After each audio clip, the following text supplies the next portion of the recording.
नमस्कार मित्रांनो, एड लागलं प्रेमाचं या मालिकेच्या आजच्या जबरदस्त भागामध्ये राणीचा म्हणजे मंजिरीच्या सत्याचा भयानक उलगडा झालेला आपल्याला बघायला मिळणार आहे. कारण मंजिरीबरोबर जी मुलगी असते ना, ती रायाच्या हाती लागल्याने आता रायाने मात्र तिला जीजी नानासमोर आणलेलं असतं. मंजिरी मात्र हादरलेलीच असते, कारण आता नाना जीजीसमोर तिचं भयानक सत्य येणार असतं. तर इकडे आता सगळेजण हॉलमध्ये नाश्ता करत असतात. त्याच वेळेस शशिकला येते आणि मला लागते, मिहीर हे घे तुझ्या काकीकडनं तुला लग्नाचं गिफ्ट. अरे तुझ्यासाठी मी हनीमून तिकीट्स बुक केली. हे बघ शिमलाची 2 तिकीट्स आहे बरं का. त्यावर लगेच आता मिहीर खुश होतो. त्यावर घोरपडे मला लागतो, सर मग जायचं ना फिरायला? नाही म्हणजे तुमची इच्छा आहे ना? तेव्हा मिहीर हसतच मला लागतो, हो मला नक्कीच जायला आवडेल. कारण मी जर मंजिरीबरोबर फिरायला गेलो तर तिची आणि माझी ओळख होईल, आमच्या दोघांमध्ये बोलणं होईल, संवाद होईल आणि त्यामुळे आम्ही एकमेकांना ओळखू शकतो आणि मला काही आठवू शकतं, हो की नाही. आता मात्र लगेच शशिकला लागते, वा वा मिहीर मला आवडला, तू तयार आहेस ना? हे अगदी छान. बघितलं जाऊ बाई, हो तुमचा मुलगा बाहेर जाण्यासाठी किती इच्छुक आहे. मंजिरीला मात्र राग येतो. मंजिरी या घोरपडे आणि काकूकडे रागानेच बघू लागते. त्यावर लगेच घोरपडे म्हणू लागतो, मंजिरी अगं तुझ्या मनाची तयारी आहे ना?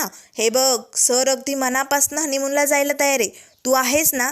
म्हणजे कसं आहे, आता बायकोने नवऱ्याबरोबर फिरायला जायलाच पाहिजे ना, हो की नाही.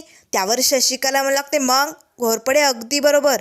अरे नवऱ्याचा अधिकार असतो बायकोवरती, मग त्याने तिला घेऊन जायलाच पाहिजे, हो की नाही. त्यामुळे आता डन झालेला आहे, मंजिरी आणि मिहीर शिमल्याला जाणार म्हणजे जाणार. त्याच वेळेस आता लगेच मिहीर म्हणू लागतो, घोरपडे तू जो हॉटेलमध्ये रूम बुक केली ना, त्या हॉटेलमध्ये अजून एक रूम बुक कर.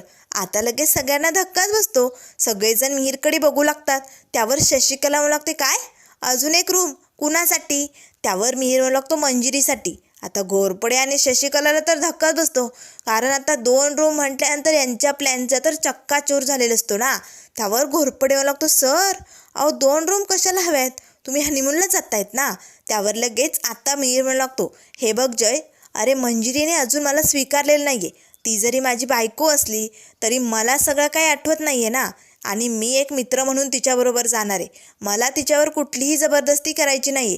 जेव्हा मला सगळं सत्य आठवेल आणि मंजिरी मला जाणून घेईल ना, तेव्हाच आमच्यामध्ये जे काही असेल ते होईल. आत्ता मी तिच्याबरोबर फक्त एक मित्र म्हणून फिरायला जाणार, ज्यामुळे आमच्यामध्ये मैत्री होईल, ओळख पाळख होईल, संवाद होतील, हो की नाही जीजी. आता मात्र जीजी खूपच खुश होते. त्याच वेळेस शशिकला म्हणू लागते, असं असेल तर मग कशाला जायचं आहे दोघांनी फिरायला, इथेच राहा ना, काय गरज आहे, तिकडे काय जा आणि इथे काय राहा, सारखंच आहे.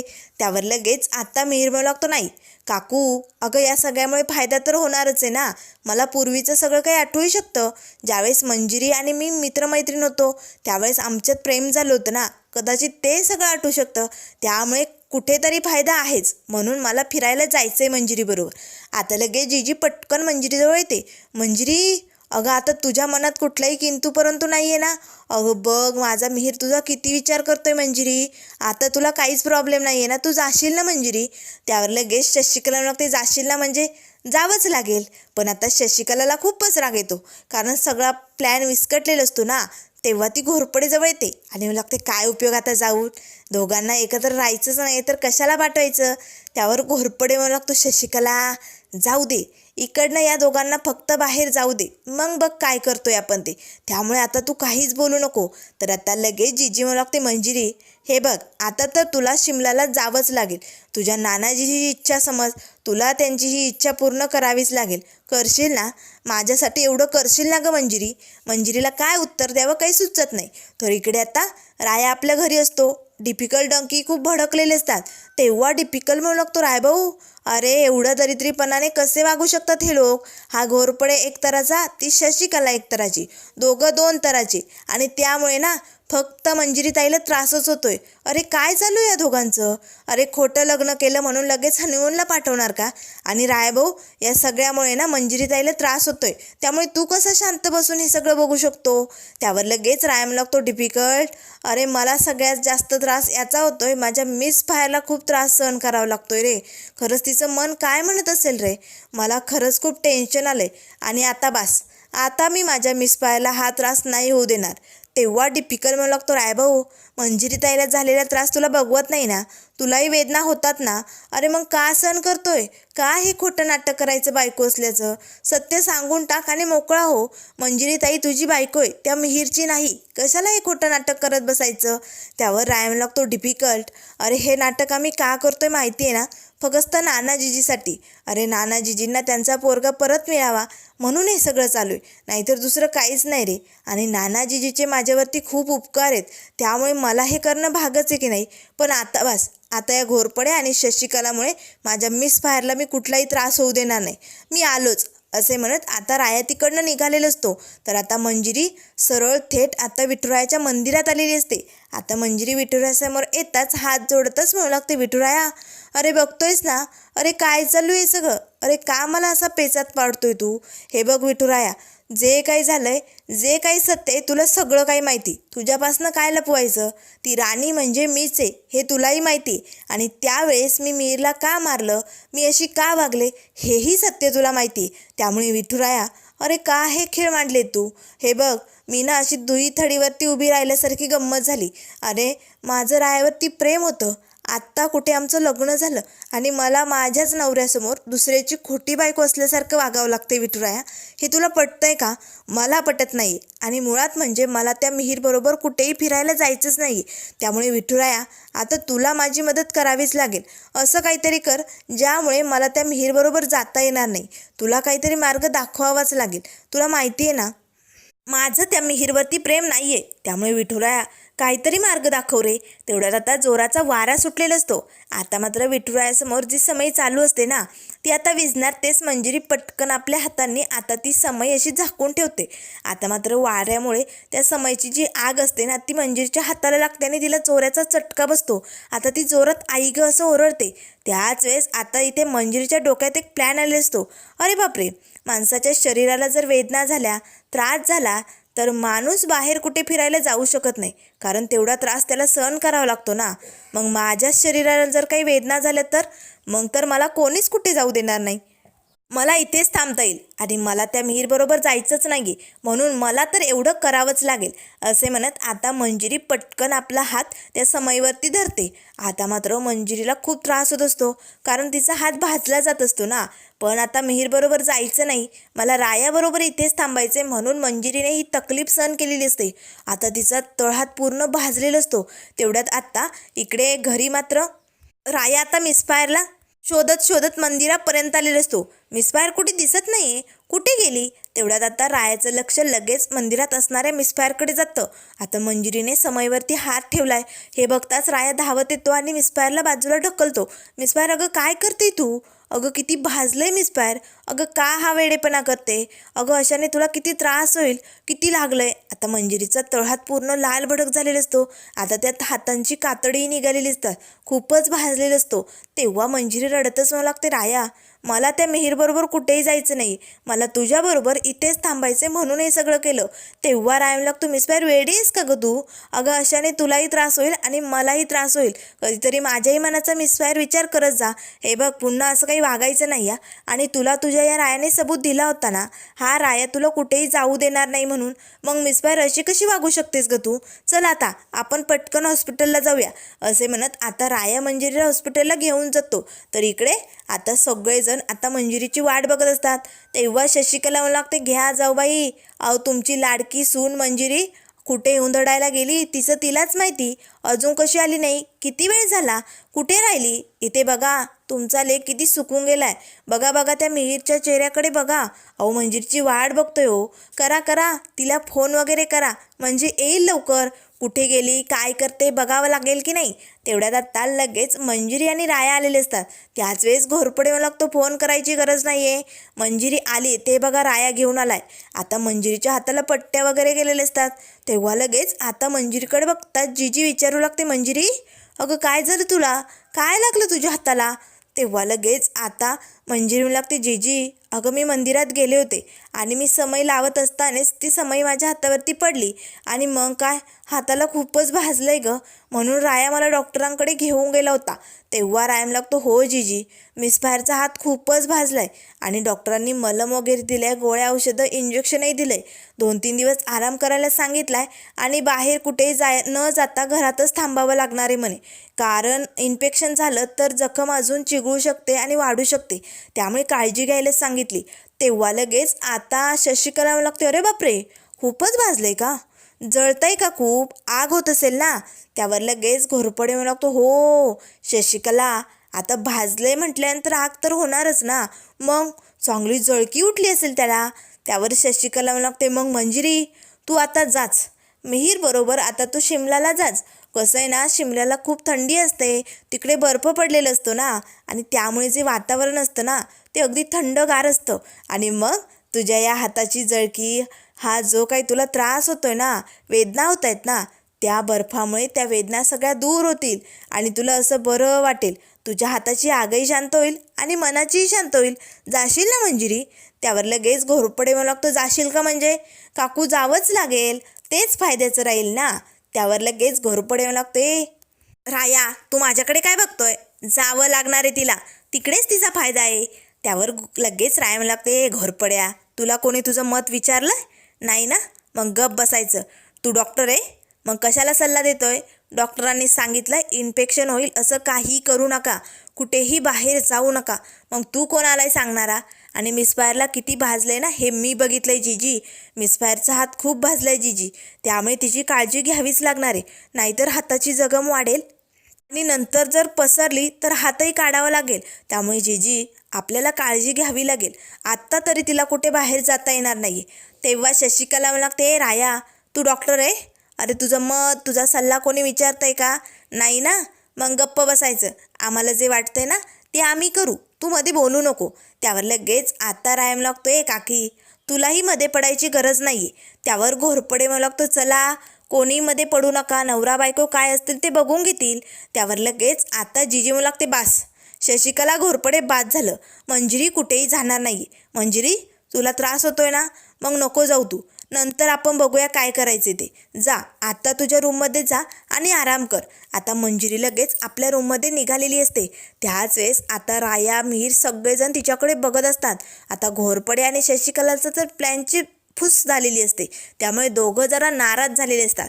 तर आता मंजिरी आपल्या रूममध्ये येते. आता रूममध्ये येताच मंजिरी हसू लागते आणि अर्षात बघतच म्हणू लागते, वा मंजिरी तुला जे हवं होतं ते झालं आणि ते तू करून दाखवलंच, कारण तुला या मिहीरबरोबर कुठेही बाहेर जायचं नव्हतं ना, थोडासा त्रास सहन करावा लागला, पण तुला जे हवं होतं तेच घडलं आणि इथून पुढे तुला असंच करावं लागेल, कारण मला त्या मिहीरबरोबर कुठेही जायचं नाही, मला माझ्या रायाबरोबर इथेच थांबायचं आहे. त्याच वेळेस आता लगेच मंजिरीला फोन येतो, म्हणजे तिच्या कामासाठी जी मुलगी तिने ठेवलेली असते तिचा कॉल आलेला असतो. तेव्हा मंजिरी म्हणते, हिचा फोन का आला आहे आत्ता, कशासाठी आला असेल. आता मंजिरी पटकन फोन उचलते. त्यावर तिकडनं ती मुलगी म्हणू लागते, मंजिरी सगळं काही ठीक आहे ना, तू बरी आहे ना. त्यावर मंजिरी म्हणू लागते, हो सगळं काही ठीक आहे आणि आता मला मिहीरबरोबर बाहेर जाता येणार नाही, मी जे केलं ते अगदी कामी आलं आहे, माझा प्लॅन यशस्वी झाला आहे.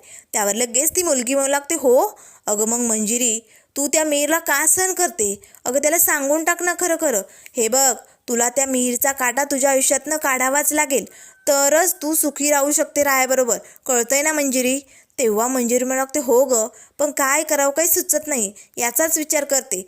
तेव्हा ती मुलगी म्हणू लागते, मंजिरी अगं तू खरं खरं सांगून का टाकत नाही आहे, तुझं त्या मिहीरवरती अजिबात प्रेम नाही आहे, तुझं प्रेम रायावरती आणि तुला रायाबरोबर लग्न करून त्याच्याबरोबरच सुखी संसार थाटायचा आहे आणि तुमचं लग्नही झालं आहे, मग कशाला हे खोटं नाटक करायचं, सांगून टाक की त्याला. त्यावर मंजिरी म्हणू लागते, सांगावंच लागेल पण कसं आणि काय करावं ते सुचत नाही आहे गं. त्यावर लगेच आता ती मुलगी म्हणू लागते, मंजिरी तुझं सत्य समोर येण्याआधी तुला त्या मिहीरला इकडनं घालवायचं आहे, तो गौरव बनून पुन्हा तिकडे मुंबईला गेलाच पाहिजे, असं काहीतरी कर. तेव्हा मंजिरी म्हणू लागते, बरोबर ठीक आहे मी तसा विचार करते आणि मग तुला कळवते, असे म्हणत आता मंजिरी फोन ठेवते. त्याच वेळेस आता दरवाजातनं एक चिठ्ठी आतमध्ये आलेली असते. आता दरवाजातनं कोणी चिठ्ठी लोटली, मंजिरीला मात्र प्रश्न पडतो. मंजिरी ती चिठ्ठी उचलते आणि वाचू लागते. त्यावर आता रायाने लिहिलेलं असतं, मिस्फायर अगं किती त्रास झाला तुला. तुला जर मिहीरबरोबर जायचं नव्हतं तर या रायाला कळवायचं. हे बघ मिस्फायर, तुला जर त्रास झाला तर या रायाला त्रास होतो. इथून पुढे असा वेडेपणा अजिबात करायचा नाही मिस्फायर. आणि मिस्फायर, मी तुझ्यासाठी काहीतरी सरप्राईज देणार आहे. त्यामुळे ना तुला रूममधनं बाहेर यावं लागेल. आता मंजिरी खुश होते. अरे बापरे, म्हणजे हे सगळं राया करतोय तर. चला मग, राया नेमकं माझ्यासाठी काय घेऊन आलाय, काय सरप्राईज आहे हे बघावंच लागेल. असे म्हणत आता मंजिरी लगेच राया राया असा आवाज देत बाहेर येते. बाहेर तर राया कुठे दिसत नाही, पण आता तिथे बाहेरच आता रायाने अजून एक चिठ्ठी ठेवलेली असते. मंजिरी ती चिठ्ठी उचलते. त्यावर लिहिलेलं असतं, मंजिरी अजून थोडं पुढे झाडाखाली ये. आता मंजिरी हसतच म्हणू लागते, राया अजून कुठे नेणार आहे तुम्हाला, इथे तर कोणीच दिसत नाहीये. मंजिरी आता झाडाखाली येते. त्याच वेळेस आता झाडावरनं अचानक गुलाबांच्या पाकळ्यांचा वर्षाव होतो. मंजिरीच्या अंगावरती खूप साऱ्या पाकळ्या पडलेल्या असतात. मंजिरीला खूप भारी वाटतं. ती खूपच खुश होते आणि मनाशीच मला लागते, वा राया, तू तर एक नंबर भारी प्लॅनिंग केलं आहे की. तू तर आज अचानक असा रोमॅन्टिक कसा झाला राया, खूपच छान हा. असे म्हणत आता मंजिरी खूपच खुश झालेली असते. त्याच वेळेस फुलांच्या पाकळ्यामध्ये एक चिठ्ठी पडलेली असते. मंजिरी आता पुन्हा ती चिठ्ठी बघते आणि म्हणते, अरे बापरे, अजून एक चिठ्ठी. आता मंजिरी ती चिठ्ठी उचलते आणि वाचू लागते. त्यावर लिहिलेलं असतं, मंजिरी लगेच मला भेटायला विठुरायाच्या मंदिरात ये, तिथे अजून एक सरप्राईज आहे. आता मंजिरी लगेच विठुरायाच्या मंदिरात निघालेली असते. आता इकडे मंजिरी मंदिरात पोहोचलेली असते, पण तिथे राया दिसत नाही, कोणीच दिसत नाही. तेव्हा मंजिरी लागते, राया माझ्याशी खेळ खेळतोय, पण मी पण तुझी बायको आहे, विसरू नको हा. तू नेमकं इथे काय सरप्राईज ठेवलंय हे मी तर शोधूनच काढणार. असे म्हणत आता मंजिरी आजूबाजूला बघू लागते. त्याच वेळेस तिला विठुरायासमोर एक चिठ्ठी दिसू लागते. आता मंजिरी पटकन आनंदाच्या भरात ती चिठ्ठी उचलते. मला माहिती आहे राया, ही चिठ्ठी तूच ठेवली. आता मंजिरीने ती चिठ्ठी उघडलेली असते. त्यात लिहिलेलं असतं, तू जे काही केलंय ते का केलं हे मला माहिती आहे. तुला मिहीरबरोबर जायचं नव्हतं ना, मिस डिअर राणी. आता मात्र राणी हे नाव लिहिलेलं बघताच मंजिरीला धक्का बसतो. मंजिरी हादरलेली असते. ती पाठीमागे आजूबाजूला वळून बघते. याचा अर्थ रायाला कळलंय का, मीच राणी. ही चिठ्ठी कोणी लिहिली. आता मात्र लगेच पुढे लिहिलेला मजकूर मंजिरी वाचू लागते. राणी, मी आलोय आणि तूच राणी हे सत्य मला माहिती आहे. त्यामुळे इथून पुढे तुझ्या आयुष्यातले प्रॉब्लेम खूप वाढणार आहे. तू जेवढं संपवण्याचा लपवण्याचा प्रयत्न करशील तेवढंच सत्य मी उघड करणार आहे. कारण मी पुन्हा आलोय आणि मला आणि तुलाच माहिती आहे की तूच राणी आहे. आता मात्र मंजिरीसमोर मोठा पेच पडलेला असतो. ही चिठ्ठी कोणी लिहिलेली असेल, कोण आलं असेल ज्याला माझं सत्य माहिती आहे. आता मंजिरी घाबरलेली असते. ती आजूबाजूला इकडे तिकडे बघू लागते. तर त्यानंतर इकडे घरी आता राया मिसफायर आवाज देत असतो. सगळीकडे आता राया घरात शोधू लागतो, पण मंजिरी कुठे दिसत नाही. तेव्हा राया मनाशीच म्हणू लागतो, मिसफायर तर घरात कुठेच दिसत नाहीये, कुठे गेली असेल. त्याच वेळेस घोरपडे हॉलमध्ये येतो. राया, अरे तुझ्या बायकोला शोधतोय का. कुणाच्या बायकोला, तुझ्या की मिहीरच्या. राया, अरे काय करणार आहे, तुला न सांगता गेली ना, गेली त्या मिहीरबरोबर फिरायला.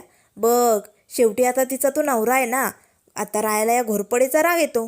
राया काही न बोलता तिकडनं निघालेला असतो. त्याच वेळेस घोरपडे त्याचा हात पकडतो आणि म्हणतो, राया अरे दे ना आता सोडून, कशाला त्या मंजिरीच्या मागे मागे करतोय. झाली ती दुसऱ्याची बायको झाली. अरे तुला विसरली ती, आता ती त्या मिहीरचीच बायको होणार आहे. तुझ्या वाट्याला काहीच येणार नाही रे राया. रायाला मात्र या घोरपडेचा खूपच राग येतो. राया आता मोठाले डोळे करून या घोरपडेकडे बघत असतो. तर आता राया याची वाट कशी लावणार हे आपल्याला लवकरच बघायला मिळेल. पण त्यानंतर इथे पुढील प्रोमोमध्ये आपल्याला जबरदस्त धमाका असा बघायला मिळालेला असतो. रायाने आता त्या मुलीला पकडलेलं असतं, जी मंजिरीच्या हाताखाली काम करत असते. तिला सगळ्या अपडेट देत असते, माहिती देत असते. आता राया तिला आपल्या अड्ड्यावरती घेऊन येतो. तिला खुर्चीला बांधून ठेवतो आणि मला लागतं, खरं खरं बोलायचं, या रायाशी पंगा म्हणजे चौकात दंगा. जे काही असेल ते खरं खरं सांगायचं आहे. ही राणी कोण आहे आणि तू तिच्या म्हणण्यानुसार का वागते. आता रायाने मात्र त्या मुलीकडनं सगळं सत्य बाहेर काढलेलं असतं. राया तिला नानाजीजीच्या घरी घेऊन जातो आणि मला लागतं, हे बघा, हिला माहिती आहे ती राणी कोण आहे. तेव्हा ती मुलगी लागते सांगते, मी सगळं काही सांगते, राणी याच घरातली व्यक्ती. तेव्हा नानाजीजी सगळ्यांना धक्का बसतो, काय राणी याच घरात आहे, मग ती राणी कोण आहे. त्याच वेळेस ती मुलगी आता मंजिरीकडे बोट करते. आता मात्र मंजिरीला मोठा धक्का बसलेला असतो, कारण मीच राणी आहे हे जर सगळ्यांना कळालं तर मोठा धमाका होणार आहे.